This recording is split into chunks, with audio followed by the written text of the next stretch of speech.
qu'il y a à faire, c'est du moyen long terme. Parce que déjà, on a un problème de culture dans ce pays. C'est-à-dire qu'on a d'excellents fondamentalistes qui, moi, m'émerveillent, parce que honnêtement, faire ce métier-là par rapport à l'implication auquel ça correspond. J'ai été chercheur au CNRS, directeur de recherche à l'INSERM. Je sais comment la vie que ça implique si on veut être vraiment dans ce qui compte au niveau mondial dans sa thématique. Bon. Et on sait ce qu'on leur propose en face comme rétribution et comme quotidien. Ça fait sourire.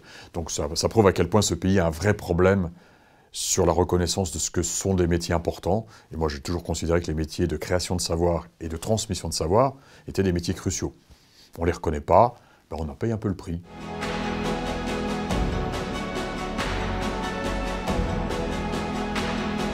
Il faut aussi que cette collectivité s'ouvre un peu à l'économie. Or, quand vous faites des études classiques, prenons en sciences de la vie, en santé, vous faites votre thèse, machin, etc., vous ne croiserez jamais le mot économie, professionnalisation, qu'est-ce que c'est qu'un business plan, qu'est-ce que c'est qu'une innovation ouverte, qu'est-ce que c'est que, je ne sais pas, moi, par exemple, la qualité, qu'est-ce que c'est que l'intelligence économique. Donc, on ne les a absolument pas acculturés à ce monde de l'industrie. Et donc, ce monde de l'industrie, ils ne le connaissent pas. Et quand vous ne connaissez pas quelque chose, ben, vous vous en méfiez. Et donc, ils vont essayer de l'éviter. Alors, ça a évolué. Ça a évolué depuis une vingtaine d'années. Moi, j'ai participé à une création d'entreprise qui était incubée à l'époque au CNRS à Montpellier, pour tout dire. Ça, on était en 95. On avait des manifs devant le site du CNRS tous les jours, dénonçant l'utilisation de bâtiments publics à des fins de création d'entreprises privées. Aujourd'hui, c'est plus le cas. Les entreprises, on a beaucoup en incubation dans le système public. Donc on a avancé, mais on est encore loin. Donc il y a déjà ce travail-là à faire, et ce travail devrait être aussi aidé par l'État. Bien sûr, sur la formation continue, sur tout ce qu'on veut, mais aussi en tapant sur la table beaucoup plus fortement que ne le fait le ministère de l'Éducation, le ministère de l'Enseignement supérieur, sur ce qu'on met dans l'éducation de nos enfants.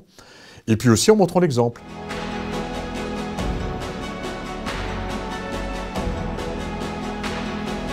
L'État aujourd'hui, quand elle s'empare d'une thématique, elle réfléchit État. Et elle ne réfléchit jamais public-privé. J'ai deux exemples en tête que je cite à loisir.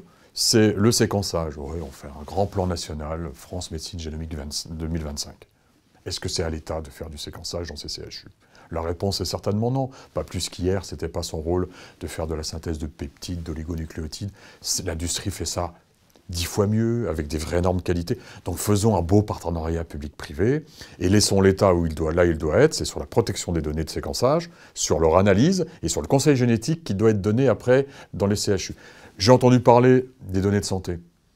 Bah, l'État répond en disant « on prend ça en main ». Est-ce que c'est vraiment à l'État de s'occuper des tuyaux? Que l'État s'occupe de la protection des données, s'occupe de l'interopérabilité entre les systèmes, j'entends bien, et de l'utilisation de ces données, mais de la génération de ces données, l'industrie ferait toujours ça beaucoup mieux.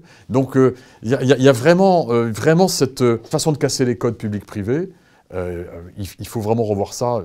L'un des grands échecs, très clairement, bien noté lors de la crise du Covid, c'est ce problème de partenariat public-privé.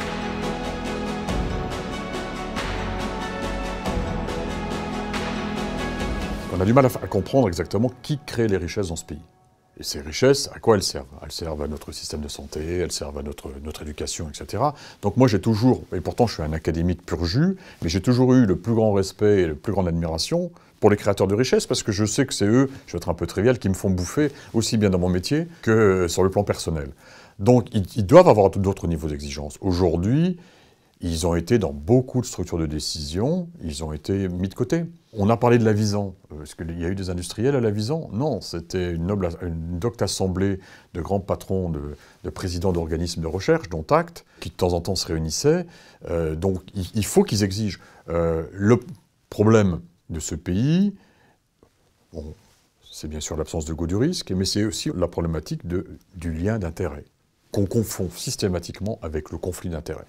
Je ne suis pas juriste, je n'y comprends rien en droit, mais j'ai du mal à comprendre qu'on ne puisse pas se défaire de ça et avoir des gentleman agreements, signer des conventions bien claires pour effectivement éliminer cette problématique. Mais à force de voir le mal partout, et c'est vrai qu'en santé, ça s'est accentué. Et puis parce que il y a aussi un problème de culture.